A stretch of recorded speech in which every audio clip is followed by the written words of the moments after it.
Olá pessoal, bom dia, bom dia porque não almocei ainda. Olha só como é importante o prescritor saber cálculo de gotejamento. O cálculo de gotejamento ele é muito utilizado principalmente para a administração de medicamentos endovenosos, aquele que corre pelo sorinho.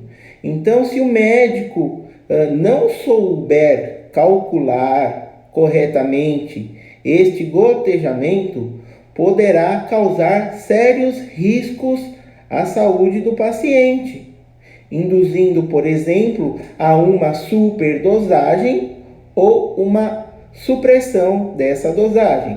Uma superdosagem pode elevar os efeitos colaterais daquele medicamento, podendo levar o indivíduo a suportar sérios riscos à sua saúde, levando-o até mesmo ao óbito.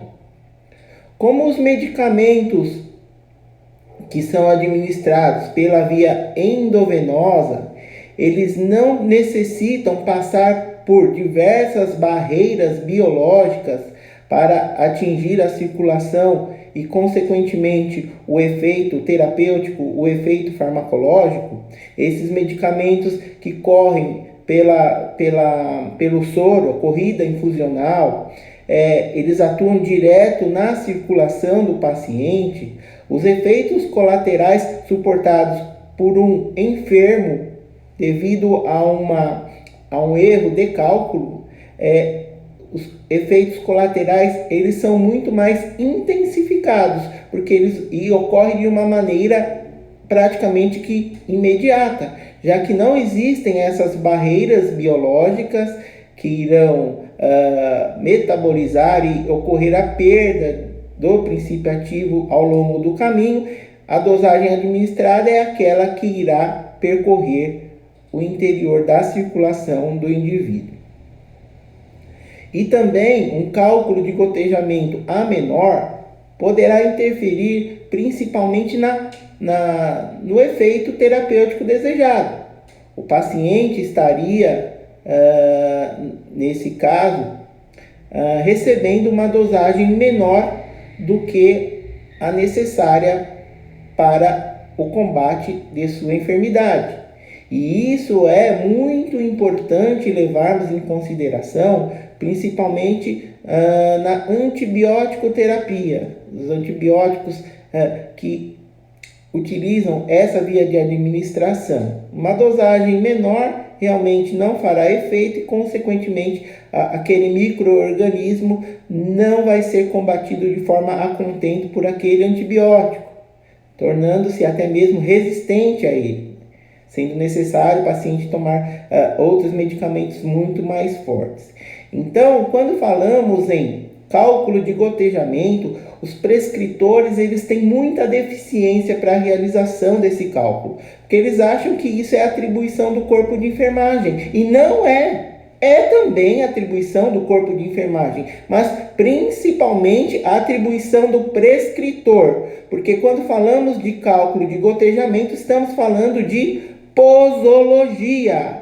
E uma prescrição correta, segundo o Código de Ética Médica e as resoluções e os decretos da Lei 5991 de 73, preconizam que uma posologia correta deve conter todas as informações necessárias para que o medicamento possa ser utilizado de uma maneira correta.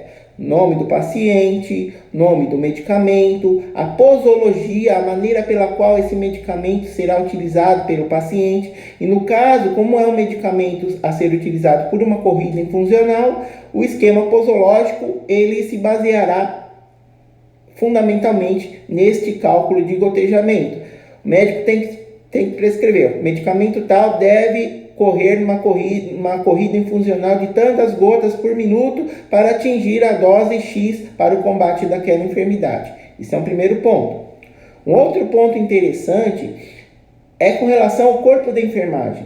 O corpo de enfermagem eles devem estar atentos a este tipo de prescrição a esse tipo de prescrição de medicamentos que são utilizados por corrida infusional para serem administrados endovenosamente, justamente porque para se desincumbir de qualquer tipo de responsabilidade e também primar pela segurança do paciente. Ora, doutor, esse cálculo que o senhor fez de gotejamento, ele não contempla o protocolo que nós utilizamos, o protocolo clínico e a diretriz de tratamento utilizada pelo hospital. Esse cálculo está errado. Essa corrida infusional vai causar uma superdosagem no paciente, poderá levá-lo a óbito. O senhor poderia refazer o cálculo, ou até mesmo nós fazemos o cálculo, o senhor ratifica em concordância no receituário do paciente? Ok. Tudo bem. Então, isto, e às vezes um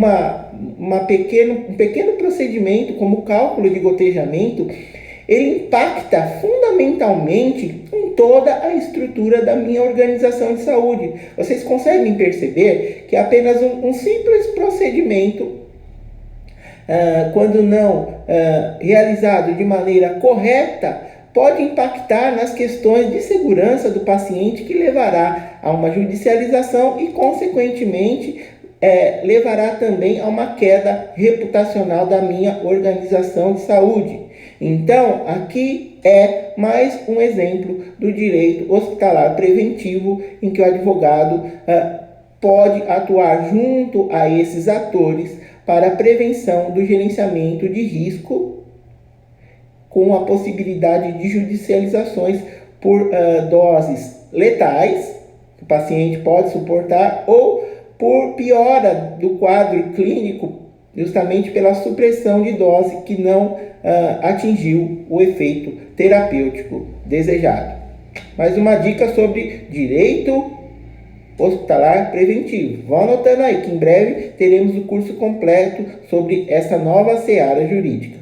Até mais, pessoal. Esperamos vocês no webinário de compliance da indústria farmacêutica e da saúde, terça-feira que vem. Inscrições abertas no Simpla. Até mais. Encerrar agora.